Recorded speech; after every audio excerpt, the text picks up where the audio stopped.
Kríza je príležitosť. A tu chcem premostiť na častý strach. Že keď príde kríza, jak sa riešia dneska krízy? Som to už naznačil.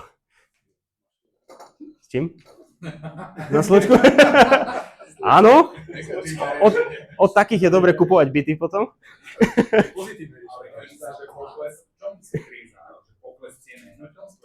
Celkovo kríza, že prestane sa daviť ekonomike, ľudia... Fú, no to už je veľká vec. Je skupina tých, ktorí zo strachu začnú predávať, potom je skupina tých, ktorí musia predať, lebo neboli nejak zaistení, nemali to dobre rozohraté. Kríza je príležitosť. Áno, Hej. sa dá nakupovať. Len či budeme kupovať vtedy, ne? Ja som tiež Bitcoin chcel kúpiť za 15 000 a nekúpil, lebo vyzeral dosť blbo vtedy. Prosím? Hej. Teraz však to stalo pár centov z začiatku, že ultra nič. Hej. Odpoveď je, natlačia sa peniaze do ekonomiky.